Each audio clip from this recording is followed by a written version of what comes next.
¿Para qué sirven los periodistas? En tiempos de internet, de teléfonos celulares, cuando todas las personas circulan con cámaras de fotos, de video y micrófonos incorporados y graban y publican y envían y reenvían tweets, se suele decir que todos somos periodistas. Silvia Mabel, este es un debate importante entre la profesión, este es un programa periodístico, pero bueno, hoy vamos a tener una respuesta porque los periodistas, suele decirse, están para mostrar lo que se quiere ocultar, ¿sí? Entonces eso, para hacer esas cosas hay que dedicarse profesionalmente, saber cómo, tener una tecnología de abordaje, consultar fuentes, hacer un montón de cosas que las personas comunes que tienen sus cámaras y sus micrófonos no tienen tiempo o no lo quieren hacer. Exactamente. Bueno, hoy tenemos un ejemplo porque vamos a ver una historia secreta, de esas cosas que la gente no se quiere mostrar, pero para eso están los periodistas, para mostrarla, porque tenemos con nosotros a Soledad Vallejos, autora de un libro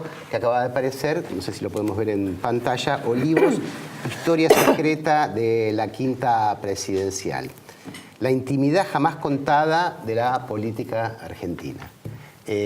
Felicitaciones y gracias por venir a Asuntos Públicos esta noche. Excelente, yo he leído el libro, es maravilloso, además de recomendarlo, Soledad hizo un trabajo muy minucioso y el tema es cómo lograste que te abrieran las puertas, porque allí hay secretos que no sabíamos. Haciendo algo que los periodistas en general sabemos hacer y es poniéndome pesada. Dale, dale, dale, y se puede y nadie te responde por acá y vas a la otra ventanilla. Insistencia. Tuve como 2 etapas. Cuando yo empecé a trabajar el libro, a mediados de 2015, eran los últimos meses del gobierno de Cristina Fernández de Kirchner. En ese momento no me fue posible, nunca me dijeron sí, nunca me dijeron no, pero la puerta nunca se abrió. Y eso también, digo, los periodistas estamos acostumbrados a leer, ¿no?, la no negativa. Cambió el gobierno, esperé un tiempo y volví a intentar con gente de la gestión nueva y ahí recibí un sí bastante rápido y pude ir las veces que precisé, lo pedí, me dijeron sí, vení, me abrieron las puertas.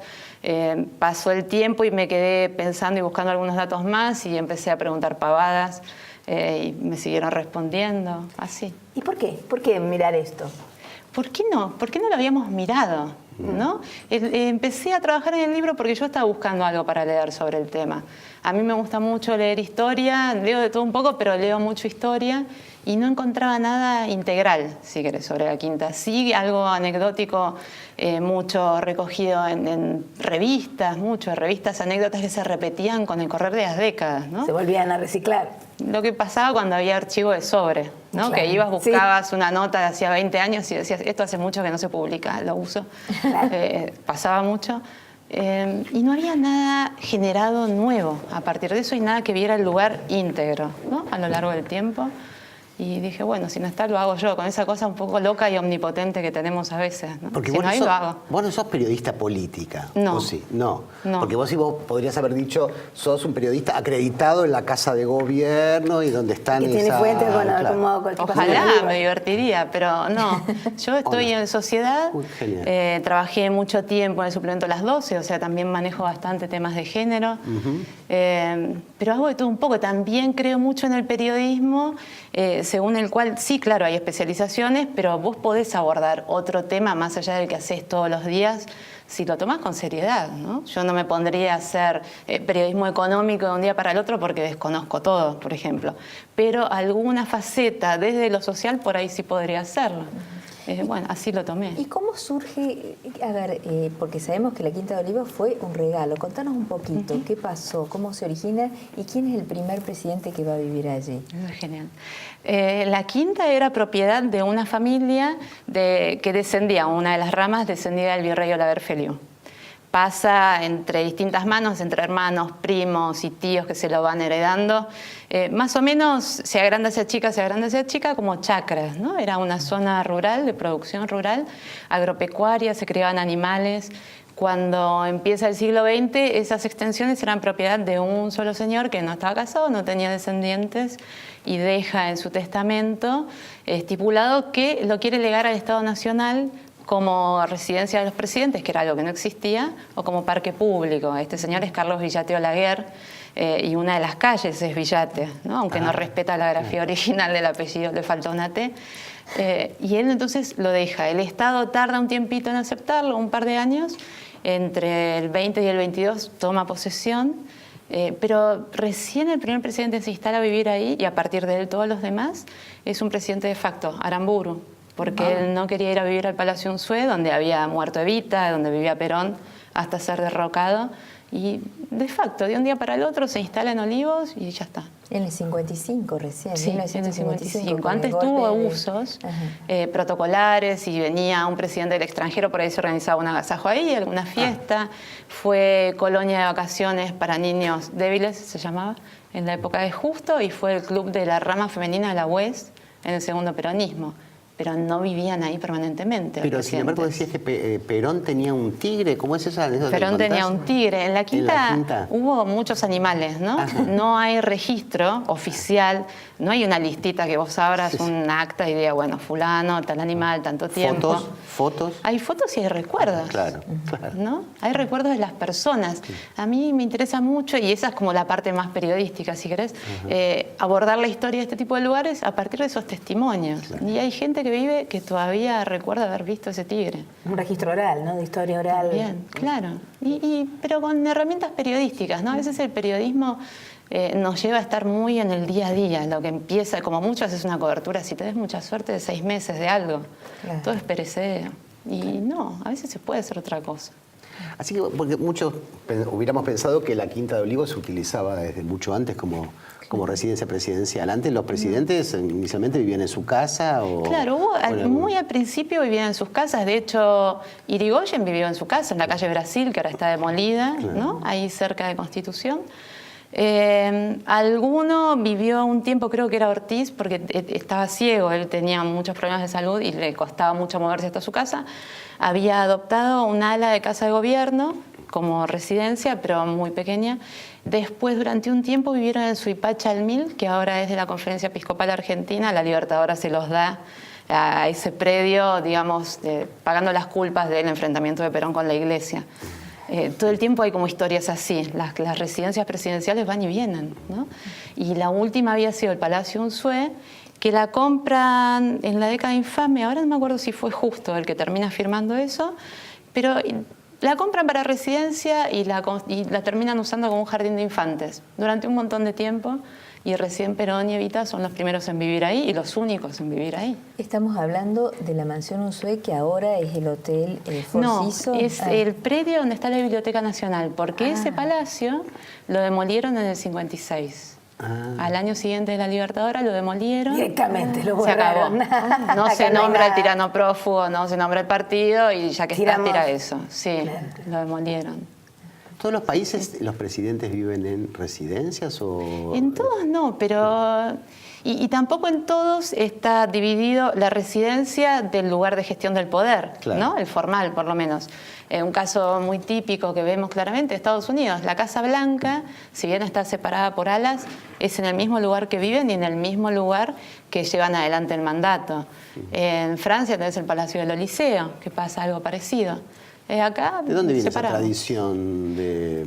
No sé, es difícil saber, ¿no? Me parece que hay mucho también de seguridad, no lo vemos tanto, claro, pero hay una cuestión de seguridad. Imagínate si el presidente Macri, en vez de mudarse a Olivos, se hubiera quedado viviendo en su edificio, ahí en su casa en Libertador, arriba del banco, pasan 500.000 autos por segundo, claro, tenés vecinos, tenés un comercio, generaría un dispositivo de seguridad muy complicado, no solo para el Estado, sino para los vecinos. Vos tenés el vecino presidente arriba y te querés matar. Eso es lo que le cuesta a Trump ahora, que su familia sigue viviendo en Nueva York y los dispositivos de seguridad que está gastando el gobierno para los desplazamientos. Vos vas por la avenida donde está la Trump Tower en New York y está literalmente vallado y había puesto, yo estuve hace un par de meses, había puestos de seguridad en las dos esquinas, no podías pasar por la vereda. ¿Qué anécdotas recordás así como para contarnos de... Bueno, ahí, por ejemplo, estuvo la firma, ahí se gestionó el Pacto de Olivos. Totalmente. En la residencia. Las fotos de Menem y Alfonsín caminando por sí, pero la ¿sabes que esa foto... no es del porque pacto, Víctor Bullé, claro, él lo aclaró. No es de cuando estaban tramitando el pacto, sino la entrega anticipada del poder. Claro. No sé por qué quedó asociado al Pacto de Olivos. Sí, pero es de cuando estaban viendo, bueno, cómo hacer, ¿no? El hilado fino. El pacto se hizo ahí y cuando cerraron la idea final fue tan a las apuradas que ni siquiera tenían a mano una máquina de escribir, tuvieron que mandar a un custodio a buscar algo. Corach se acordaba mucho de esa escena y porque le había causado gracia, ¿no? Pasaron muchas cosas en la Quinta, muchas tienen que ver con el poder mismo, ¿no? Bueno, esto del pacto, algunas reuniones muy, muy secretas por el plan austral. Por ejemplo. Ese tipo de reuniones, ¿no? Que inclusive parte del gabinete no sabía que estaban sucediendo. Veía que había algo, pero no se preguntaba. Y era eso. En los últimos tiempos, tiene que ver con esto, ¿no? Con la gestión del poder y cómo se reserva el lugar también. En los últimos tiempos del segundo mandato de Cristina Fernández de Kirchner, por ejemplo, las reuniones, ella en general tenía las reuniones en jefatura, ¿no? Hay un galpón que está reservado a oficinas para parte del gabinete y tiene un despacho del presidente. Eso viene hace un montón. Menem fue el que lo puso más a tono, si querés, ¿no? Lo acondicionó un poco mejor. Y hacia el final del mandato de Fernández de Kirchner se usaba específicamente eso. A ella no le gustaba tener reuniones en su casa, era como muy celosa de su intimidad. No todos los presidentes dividen tan claramente las cosas. Y en esas reuniones, por ejemplo, no podías pasar con el celular. Había como un tema de seguridad bastante más estricto. Te pedían que lo dejaras afuera. Si en el medio llegaba el mozo a traerte un café, se callaban todos. Están esos pequeños gestos, ¿no? En este lugar. Un tema que vamos a ver en el próximo bloque es muchos presidentes llegan y remodelan, ¿no? Remodelan y cada tanto remodelaciones periódicas. No sé, bueno, ojalá uno pudiera remodelar su casa con tanta frecuencia, pero forma parte de las historias secretas de la Quinta de Olivos que vamos a seguir conversando con nuestra invitada en el bloque que viene. Ya volvemos.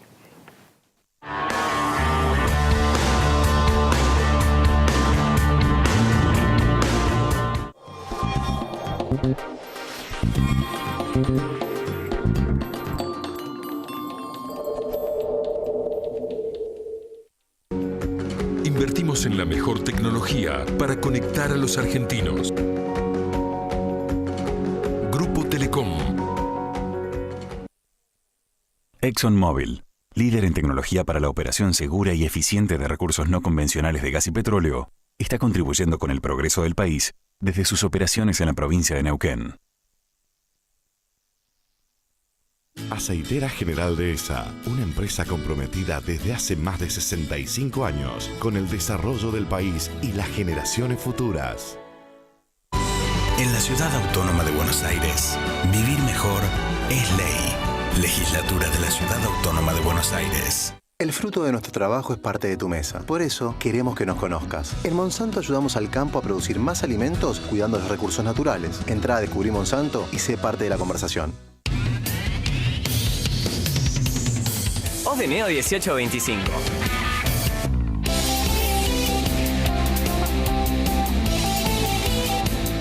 Estamos.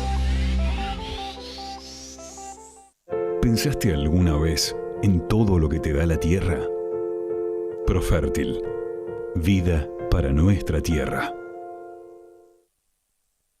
En Zurich, te ayudamos a proteger lo que es importante para vos. Zurich Seguros, 0800-333 Zurich. En Toyota, el compromiso con el medio ambiente nos inspira para liderar el camino hacia la movilidad sustentable. Conoce más en toyota.com.ar. Si la vas a hacer, hacela bien. Hacela con tu 100%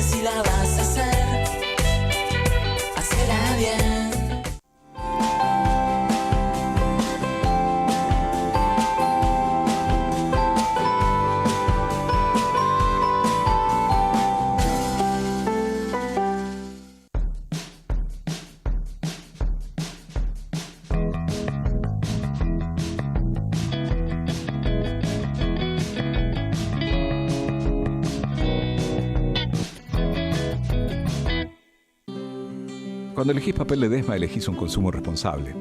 Porque nuestro papel se elabora a partir de la caña de azúcar, un cultivo renovable año a año. Elegí Ledesma, elegí cuidar el ambiente. Presentamos los nuevos antitranspirantes comprimidos, que duran lo mismo que los grandes. La nueva tecnología comprimida de Rexona y DAB reduce el tamaño del envase ofreciendo la misma protección que los grandes. Úsalo como siempre y te aseguramos la misma cantidad de aplicaciones en un envase más chico. Nuevos antitranspirantes comprimidos. Lo mismo para vos, mejor para el planeta.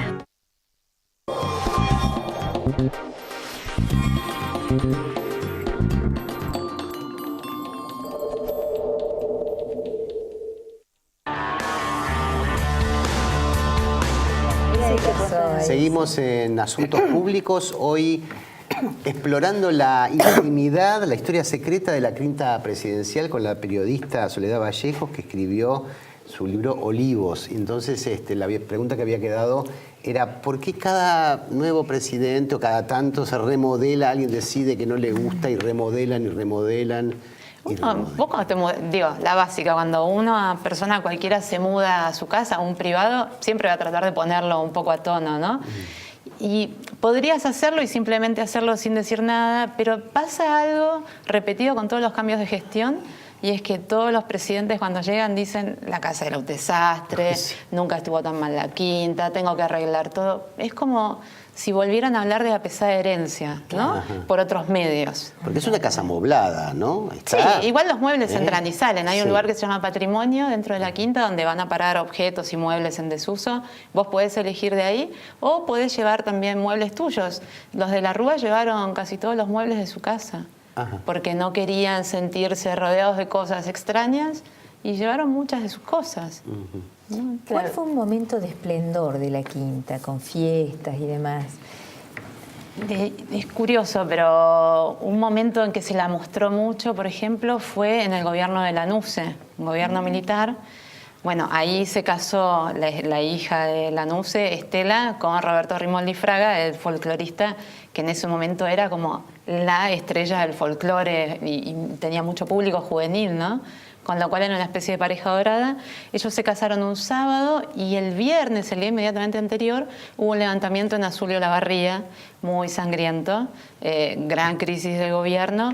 Claro, Lanús se reprimió, se terminó y el casamiento entonces fue también como una reafirmación del poder.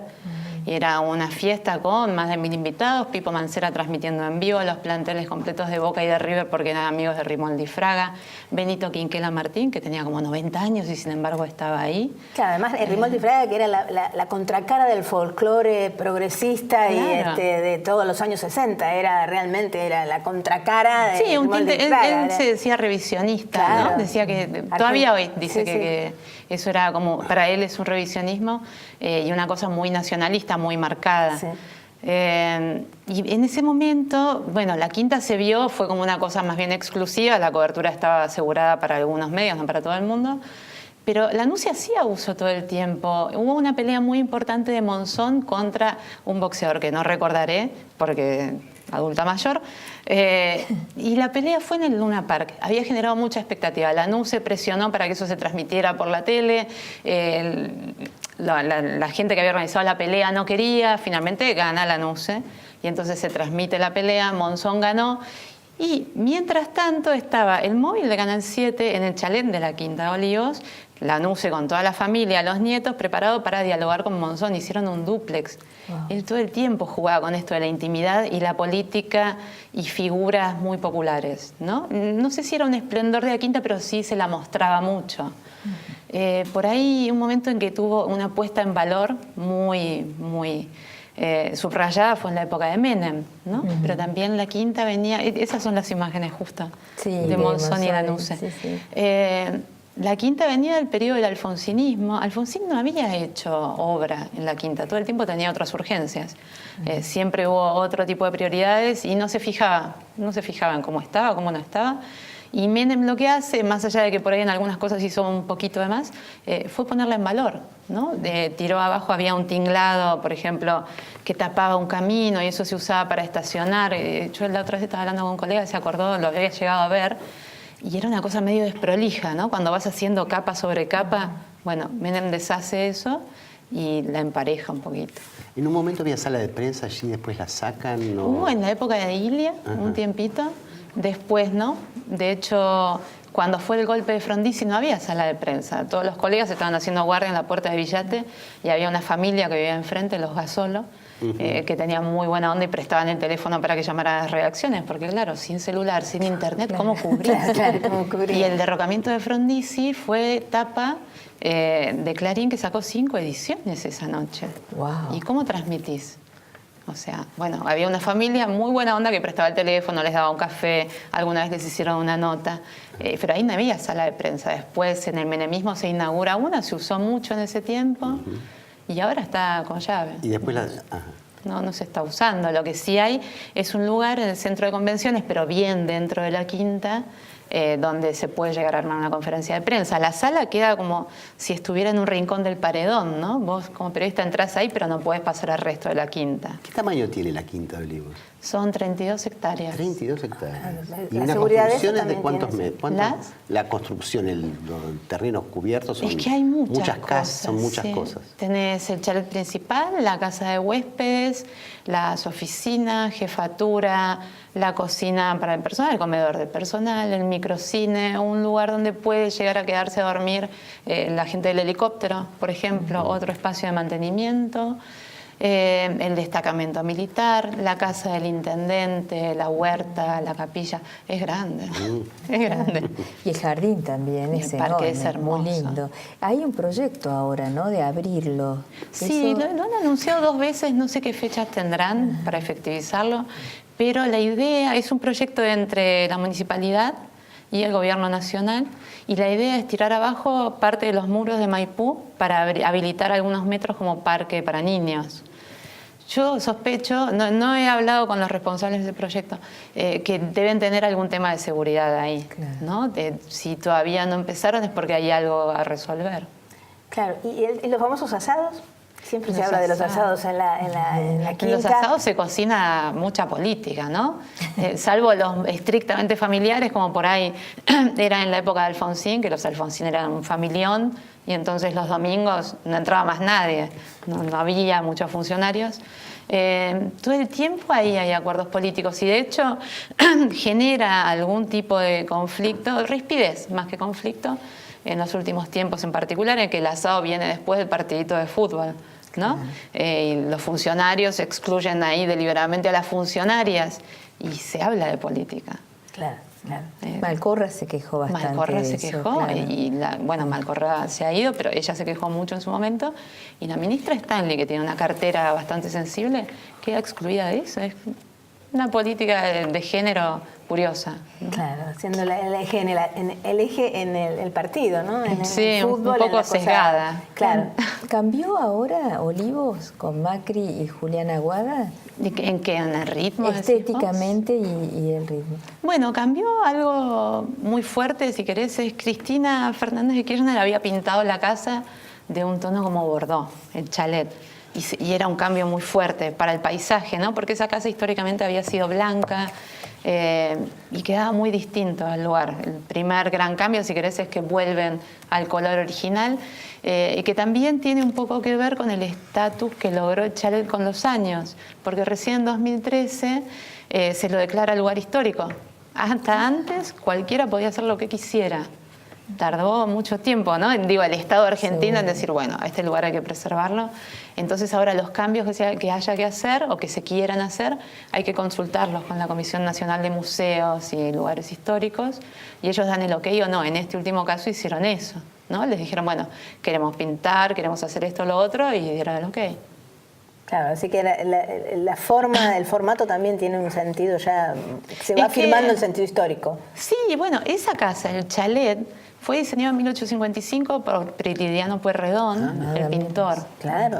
¿No? Y ese chalet internamente cambió bastante porque en los 60 hubo un incendio muy grande en la época de Onganía y tuvieron que reconstruir mucho, pero por fuera quedó intacta, a pesar de ese incendio. Con lo cual sí tiene un sentido preservarlo, ¿no? Claro. Y es un diseño muy raro, no era un diseño habitual en las chacras y menos en las chacras de zona norte. Es un edificio que francés, afrancesado, si querés, porque tampoco es tan clásico, ¿no? Tiene un eje principal que es como una cajita y se abren 2 alas. Y en algún momento se le decía la pajarera, como una burla, porque era una forma muy rara. El libro Olivos tiene fotos, algunas se pueden ver las llamas, por ejemplo, los animales, ¿no? Llamas en medio de, caminando en pleno de una formación de granaderos. Bueno, fascinante. El libro sobre la historia secreta de la Quinta Presidencial. Gracias, Soledad, por estar con nosotros. Y esto, bueno, es una de las cosas que hacen los periodistas y vale la pena felicitarnos por eso. Y que es un servicio a la sociedad, que para eso servimos, por suerte. Bueno, muchas gracias. Bueno, gracias y muchos éxitos con el libro y ustedes por acompañarnos. Esto fue Asuntos Públicos.